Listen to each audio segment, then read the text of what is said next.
Hi guys. Okay, so today we did, or this week we did you could do like it's the LMS, so you could do like Google Classroom, stuff like that. It's basically about online learning. So my thoughts on it for K through 12, I think on certain levels it's appropriate.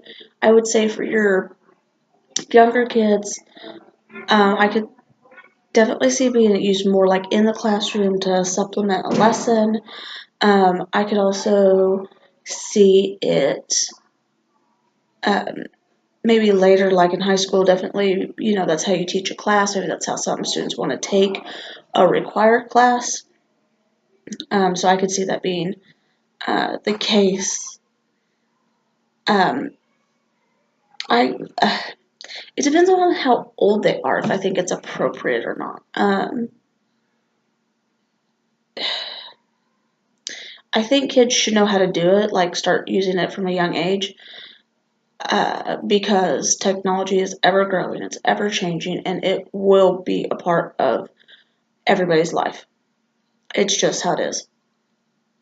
Um, so that I think they do need to know it.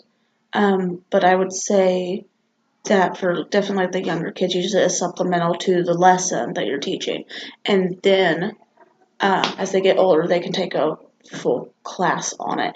And I think um, it can be really helpful, especially when you get older. I had a friend who her son went completely online because he was getting bullied really bad in school, and so um, they decided to enroll him online. And he's doing a lot better.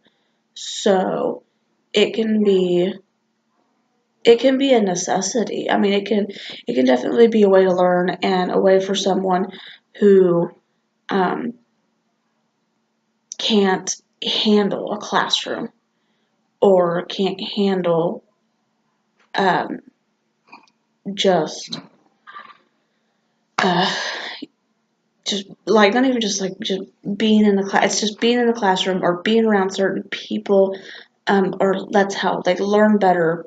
Just certain stuff like that. But I definitely, as far as the parameters go, I think that uh, obviously it should just be for your class. I think a teacher should monitor it. Like everything should be accessible to the teacher or the instructor, even if something gets deleted. Because I feel like social media and stuff like that, even because it even happens in our classroom, and I worry that it'll happen even in an online classroom where a teacher can see everything.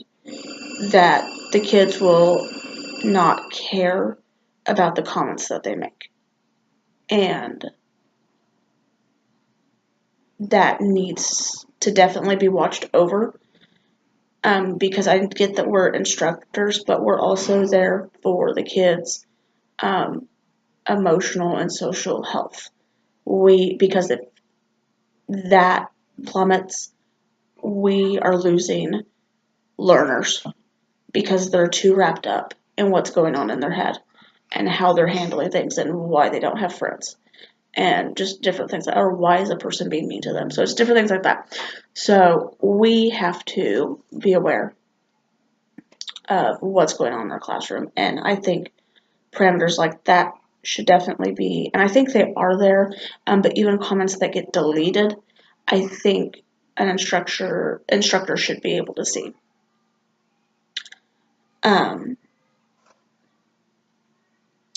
I also think time limits, of course. Um, make sure they get email notifications, make sure that you're in contact with your students. Communication is always open. Maybe you even have set times, log on at this time so the kids kind of get like into a routine. Like, okay, always at this time I log in and I see what we're doing. Um, so I think that should be something. Um, especially because a lot of schools I have worked at or am working at are Title I, so the area is poor. With that being said, there are homes that don't have computers. Rare, but that's just the case. They don't have computers. So make sure your students have computer and internet capability, because even for myself, where I live does not have internet. So to do a lot of my stuff, I have to come into town, I have to go to the library, I have to go to a friend's house, I have to do it at work, stuff like that. Which is just how it is. I don't have internet access. Um, so that is something to keep in mind, and make sure you ask your students when they start your course. Say, hey, if I do, or ask parents, hey, if we ever have something online, can the kids do that? I have a teacher I work with who she sets her students up on ABC Mouse, and it's an online interactive classroom.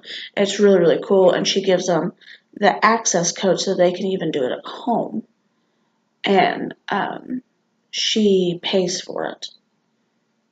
So the parents have the students, how they log in, they have their access code and all that kind of stuff. It's just so they don't have to pay for anything. It's just internet technology. Can they do it at home? So it's not actually a requirement as part of her class. She just does it as a learning supplement, just to help if the kids want to go on there, learn, and they earn tickets and they have an avatar. And so it's them able to build a virtual world, but it's in a classroom. It's contained, and they're learning, and it's good. It's pretty cool.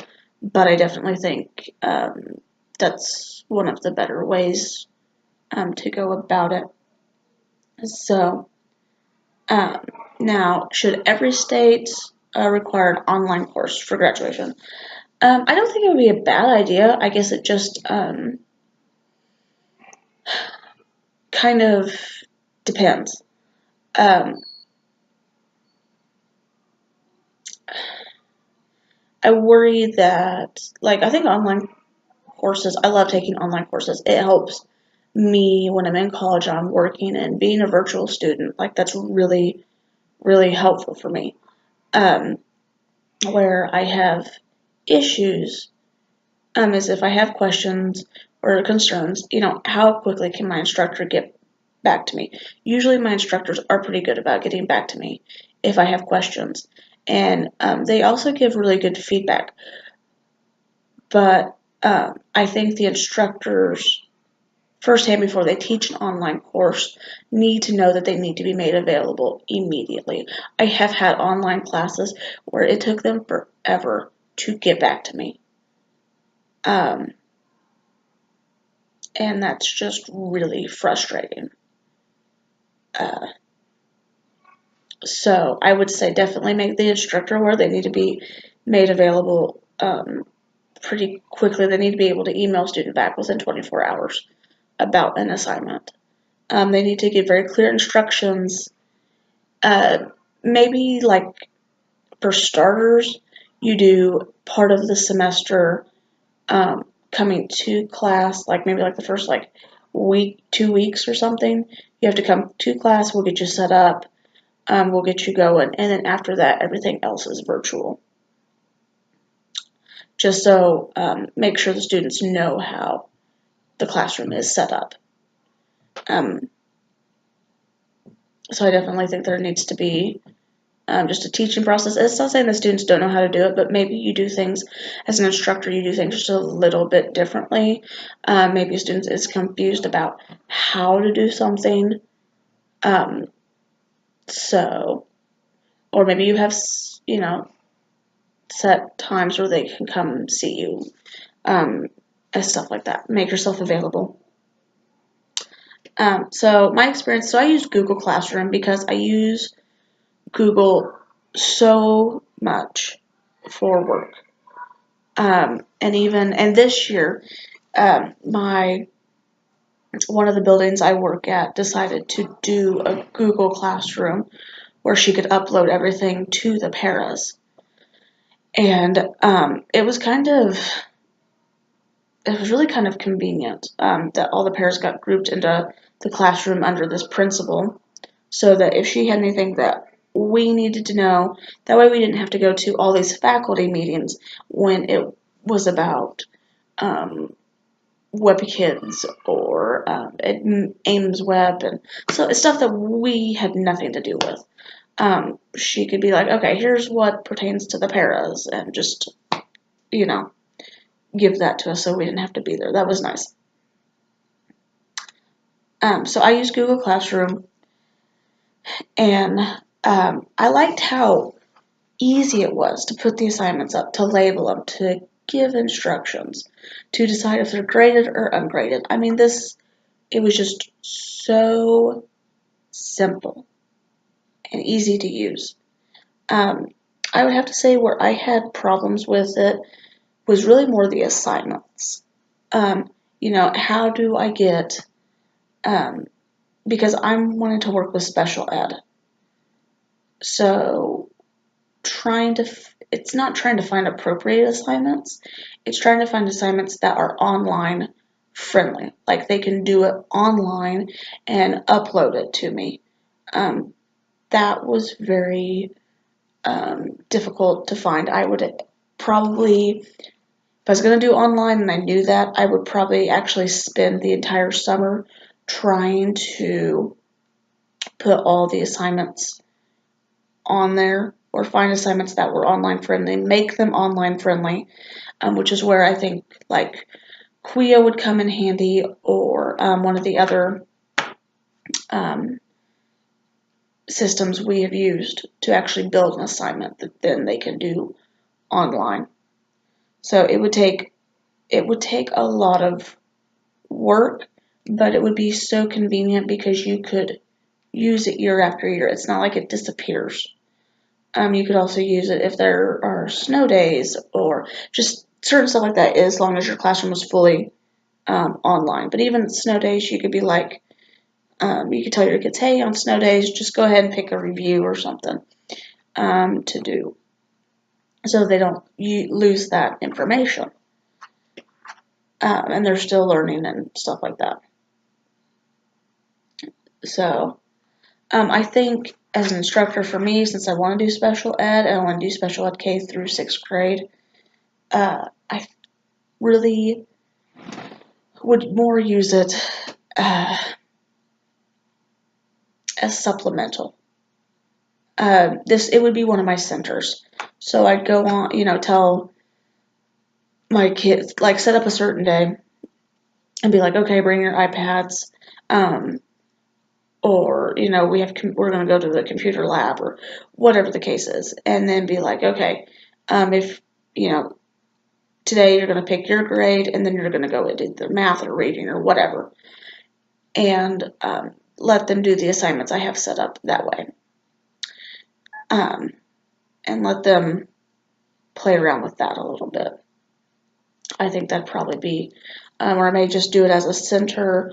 And so every day a new group does it, while I'm working with a different group or student.